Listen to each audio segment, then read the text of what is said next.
আসসালামু আলাইকুম। আশা করি সবাই ভালো আছেন। সকালের পুঁজিবাজার 15 পয়েন্টের মতো ইন্ডেক্স প্লাস করে আছে। সময় 11টা 18। আমি সকালের পুঁজিবাজার নিয়ে একটু কথা বলবো, ব্যাডবিসি নিয়ে একটু কথা বলার দরকার। আর হচ্ছে সতর্কীকরণ, এটি শিক্ষণীয় আলোচনা মাত্র।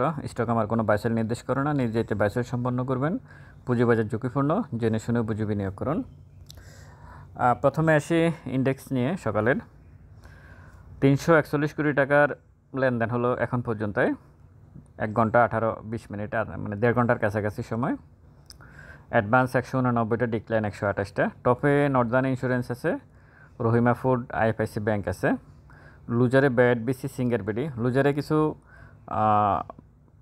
যারা ইন্ডেক্সের উপরে প্রভাব বিস্তার করতে পারে এইরকম কিছু স্টক লুজারে আছে। ভলিউমে Dhaka bank, IFIC bank, city bank, one bank.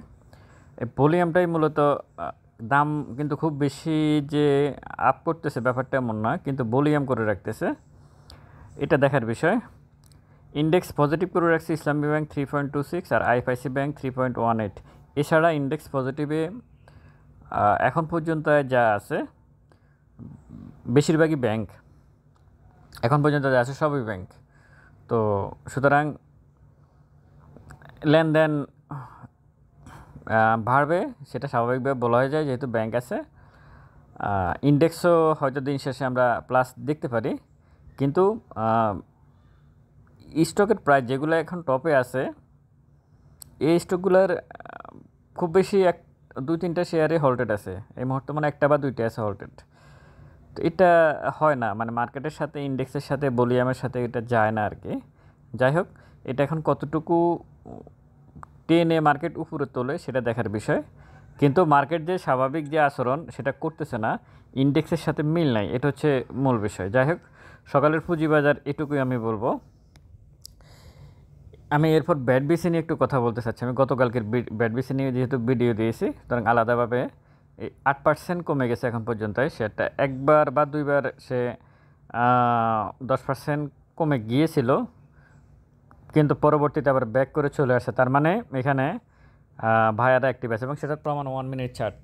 আপনারা হয়তো দেখতেছেন, আমরা দেখতেছি যে 8% 9% কমে গেছে, কিন্তু মিনিট চার্ট যেটা করতেছে সে কিন্তু বিগ ভলিউম করে রাখছে। তার কিন্তু এখনও কিন্তু বুল এবং বেয়ার কিন্তু প্রায় সমান সমান। তার মানে সেটা কিনতেছে। বিষয়টা এমন না যে ঠিক আছে পড়ে গেছে শেষ, ব্যাপারটা এমন না, সেটা কিন্তু কিনতেছে। যার কারণেই সে বারবার পড়ে গিয়েও আবার উঠে যাচ্ছে, বারবার পড়ে গিয়ে উঠে যাচ্ছে। যারা ব্যাডবিসিতে আছেন আমি বলবো মানে যতটুকু বাড়ছে এই গত কয়েকদিনে ওটুকুই কমছে, থেকে বেশি কিছু না। আমি গতকালকে বলছিলাম যে সে আসলে হয়তো একটা রেঞ্জে আসবে, এরপর সে তার জায়গায় আবার ফেরত যাবে। কারণ এখানকার যারা বিনিয়োগ করে তারা আজকের সিদ্ধান্তের উপরে শেয়ার কিনে নেয়। যদি কেউ 6 মাস 7 মাস আগেও ব্যাডবিসি কিনে থাকে, সে আজকের সিদ্ধান্তের উপর শেয়ার কিনে নেয়। এটা সে দীর্ঘ সময় ধরে রাখবে বিদায় শেয়ারটা কিনছে। সুতরাং এখানে এখন আজকে কেউ সেল দিবে না। যে ভলিউমটা করতেছে আপনারা দেখতে পাচ্ছেন নিচে গ্রাফসগুলা, বিগ একটা পজিটিভ ভলিউমের পর উপরে উঠে চলে গেছে, এরপর পড়তেছে, কিন্তু পড়াটার যে গ্রাফসগুলা এগুলা খুব ছোট ছোট। এটাই মানে একটা সিদ্ধান্ত, মানে একটা দেয়, মানে শেয়ারটা হয়তো পজিটিভভাবে ঘুরে যাবে যে কোনো মুহূর্তে। হয়তো আজকে ঘুরবে না, কিন্তু খুব দ্রুত সময় স্টকটা পজিটিভভাবে আমরা দেখতে পাবো। কারণ যেভাবে সে পড়ার কথা সেভাবে সে পড়ে না। আর তার আরেকটা বিষয়, ইপিএস হয়তো কমছে, কিন্তু তার নেট অপারেটিংটা আবার ভালো আছে। এগুলা ফান্ডামেন্টাল স্টক সময়, এবং তার আরেকটা পজিটিভ দিক হচ্ছে তার ইনস্টিটিউটগুলোর কাছে শেয়ার সংখ্যা বেশি। পাবলিকের থেকে ইনস্টিটিউটের কাছে পার্সেন্টেজ হিসাবে শেয়ার সংখ্যা খুবই বেশি। তো সেটাও একটা পজিটিভ দিক ব্যাডবিসির। মূলত ইন্ডেক্সের এখন যে এই যে হঠাৎ করে মাইনাস প্লাস হয়ে যাচ্ছে, এখানে ঘটনাটা করতেছে লুজারে যে স্টকগুলো আছে, লুজারের এই স্টকগুলো বেশিরভাগই হচ্ছে বিগ কোম্পানি যারা ইন্ডেক্সের উপর পাচ্ছে, যেমন সিঙ্গার বিডি আছে, আরও আছে আমার এই মুহূর্তে মনে সিঙ্গার বিডি আছে, ব্যাডবিসি আছে, এরকম স্টকগুলোই মূলত আজকে লুজারে আছে, যার কারণেই মূলত ইন্ডেক্স বারবার আপ ডাউন করতেছে। তা না হলে ইন্ডেক্স আরও অনেক পজিটিভভাবে আমরা দেখতে পেতাম। আশা করি এটা ওই যে বৃহস্পতিবারে অনেকগুলো কোম্পানির Q2 আসছে, ডিসেম্বর ক্লোজিং যারা ভালো ভালো কোম্পানি, তো ওটার একটা ইমপ্যাক্ট আজকে পড়তেছে মার্কেটে, সেটা আমরা দেখতেছি। আশা করি এটা আগামীকাল থেকে আবার আগের অবস্থায় ফিরে যাবে মার্কেট।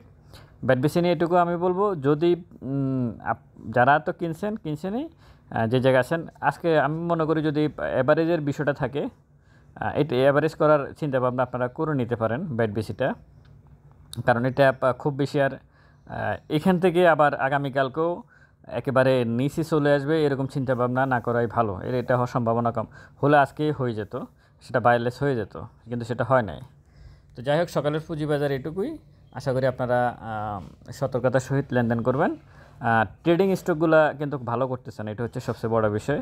যেগুলো মানে জাঙ্ক, যে বি ক্যাটাগরি এবং জেড ক্যাটাগরি, বিশেষ করে টেক্সটাইল, মিউচুয়াল ফান্ড, এই টাইপের শেয়ারগুলো কিন্তু কোনোভাবেই নাড়াচাড়া করতেছে না। শুধু ব্যাংকে বিগ ভলিউম করতেছে, লেনদেন করতেছে, ইন্ডেক্স পজিটিভ করতেছে, কিন্তু প্রাইসটা ওই পরিমাণে আপ হচ্ছে না। এখন সময় আগামী দিনগুলোই বলবে কতটুকু সামনে যায়। সকালের পুঁজিবাজার এটুকুই।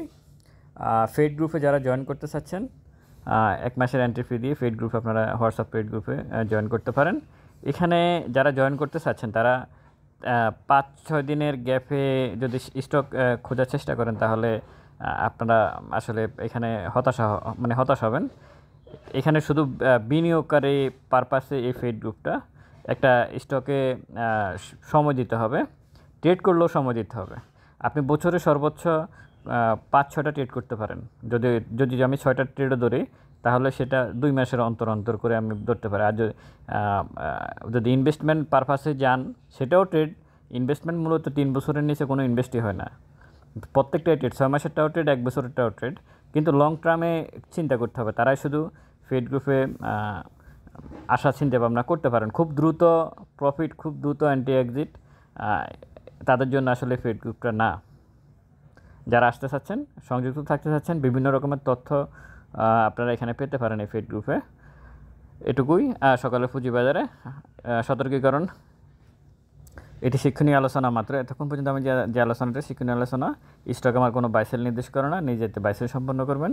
পুঁজিবাজার ঝুঁকিপূর্ণ, জেনে শুনে বুঝে বিনিয়োগ করুন। ভালো থাকবেন। আসসালামু আলাইকুম।